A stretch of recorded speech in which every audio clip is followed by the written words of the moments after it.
So I want to continue our discussion on the strongest characters in the history of Dragon Ball, and in the previous two editions I looked at the two strongest characters of the original 42 volumes of the manga, which were Vegito and Majin Buu.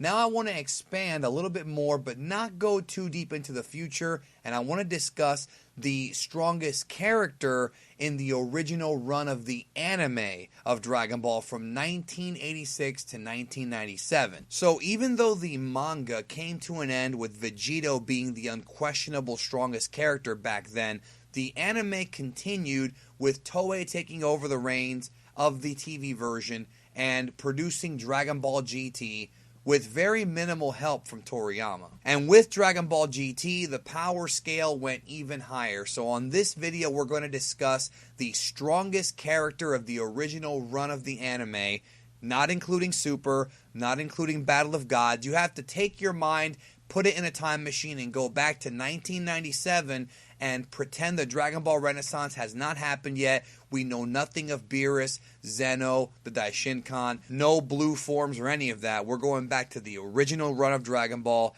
as we discuss Super Saiyan 4 Gogeta. I, Vegeta, the Prince of all Saiyans, orders you to subscribe and follow Geekdom 101 on these social media platforms.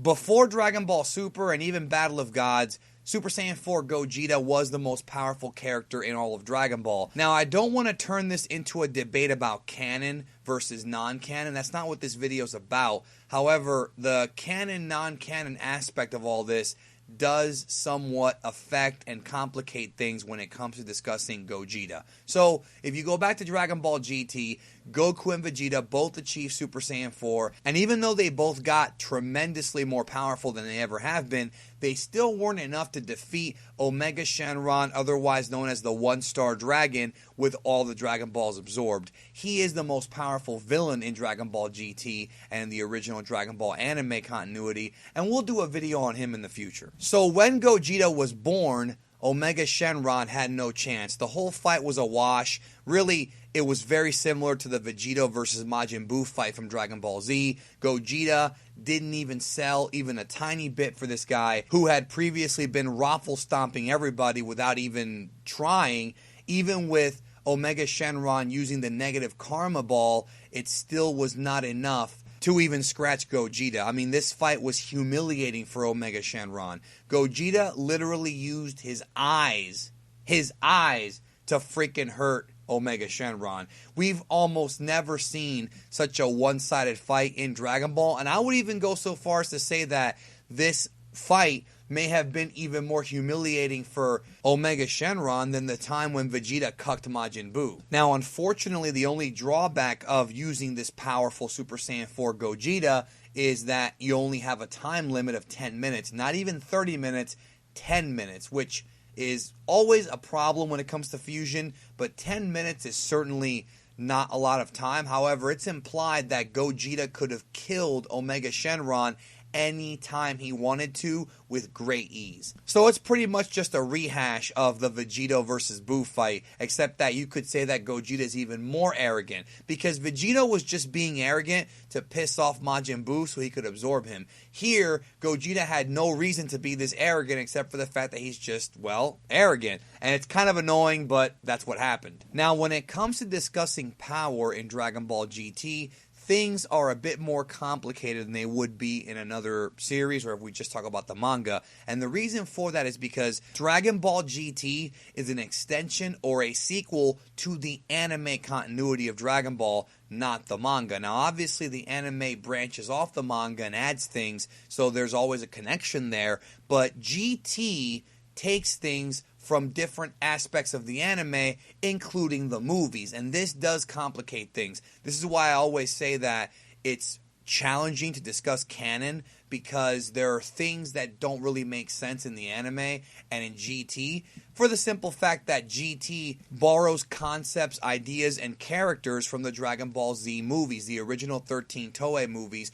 and we know for certain that these movies don't tie in with the series. However, you could sort of make some of them tie in, but we know that they're kind of separate side stories that don't go with the main continuity. And the issue is that GT has appearances by Cooler, which is a movie-only character, as well as Goku using the Dragon Fist, which he used previously in just Dragon Ball Z Movie 13 when he one-shotted Hirudegarn. So if you include the movies in the GT continuity, then the power of Gogeta may be even stronger than you think. I had a long, in-depth discussion with SethTheProgrammer about this privately, and he did a video I want everybody to check out when you get done with this one called The Definitive Dragon Ball GT Power Scale, where he really breaks down a lot of this information. When it comes to Dragon Ball GT characters, they are significantly stronger than anything in Dragon Ball Z, to the point where it's kind of absurd. I mean, Goku tells General Ruldo that he's even stronger than Majin Buu,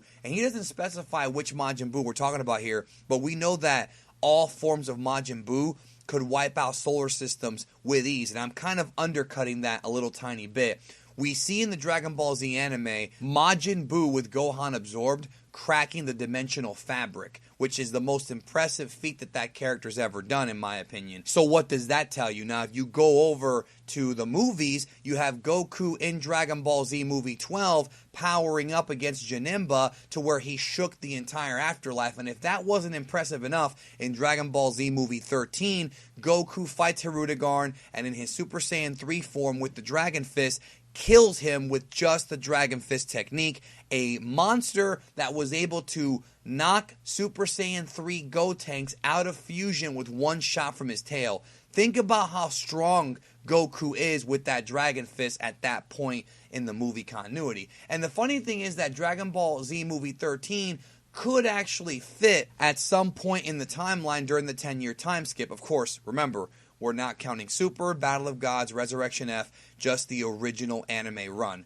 So, with that being said, that may be why Toei chose to use Dragon Fist in the GT anime. Now, you also have to take into account that Dragon Ball GT takes place several years after the end of Dragon Ball Z, which took place 10 years after the Buu arc. So the Goku in Dragon Ball GT is unbelievably more powerful than anything in Dragon Ball Z, even in his base form. Watch the General Ruldo fight if you don't believe me. Goku, with tons of training and Zenkai boosts, is just way too much for anybody in DBZ, and it's crazy to even think about this, but really, just watch it and you'll see what I'm talking about. And then as the series progresses, you see stronger and stronger characters, which is why when baby Vegeta was able to basically run amok over Super Saiyan 3 Goku, even though he's a kid, this was quite the impressive accomplishment. And I think a lot of people don't take into account all the training Goku did with Oob. There's a lot of training there. This Goku is a beast compared to the one in Z. And in the GT Perfect files, it stated that Gogeta is 10 to dozens of times stronger than just Goku Super Saiyan 4. Now, when using the guidebooks, it becomes a bit tricky because in the second volume of the GT Perfect files, it states that Gogeta is limitless. That's the word that they use. But remember, those words are typically used to promote things in Japan to make things seem more hype than it actually is. But if we take into account the literal definition of that, he is unquestionably the most powerful character ever. But hey, I've already proven that on this video if you've been watching it. The one thing that isn't consistent, though, is in 2004, V-Jump talked about Gogeta appearing in Dragon Ball Z Budokai 3 and stated that Gogeta's power level is at 2 billion, 2.5 billion. And I'm talking about just regular golden-haired Gogeta. But to be honest, that V-Jump magazine power level sounds like a bunch of crap to me. It sounds like it would be a lot stronger than that. I think they just made up a number and threw it in there for that V-Jump scan, because think about the power of fusion.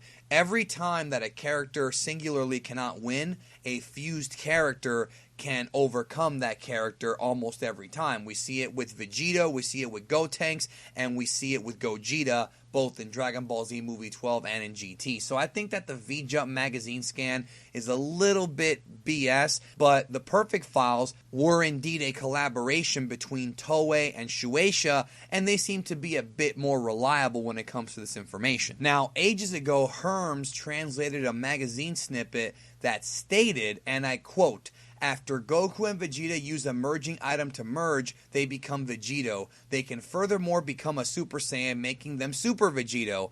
After the two strongest people merge, they become the greatest master in the universe, perhaps even stronger than Super Saiyan 4. This has been misconstrued by some people as thinking that Vegeto in his base, it doesn't say whether it's base or Super Vegeto, but either way, that this means that Vegeto is stronger than Super Saiyan 4 Gogeta, and that's not the case at all. I always interpreted this as it talking about the Super Saiyan 4 transformation with singular characters like Goku and Vegeta, nothing there about fusion. So if Vegeto is as strong, if not a bit stronger than Super Saiyan 4 Goku and Vegeta, that makes sense. But Super Saiyan 4 Gogeta, with the power of Metamor and Fusion, even though it's not even close to being as strong as Potara Fusion, I mean, good heavens, a Super Saiyan 4 Vegeto is kind of scary to think about. But either way, Super Saiyan 4 Gogeta is definitely more powerful than Vegeto and is the most powerful character that we have seen in the original run of the Dragon Ball anime. This guy can tear up galaxies with ease. And I might be lowballing him a bit. I might be lowballing it because if you really take into account all the different Zenkais, the scaling, the movies, Super Saiyan 4 Gogeta may actually be able to take out multiple universes easily. But I leave that up to you to think about. Thank you for checking out another edition of the Strongest in Dragon Ball series. Check out the other videos in the series. Check out the video that Seth did on GT power scaling and a few more that I think you'll enjoy. Have a great day. Check them out now.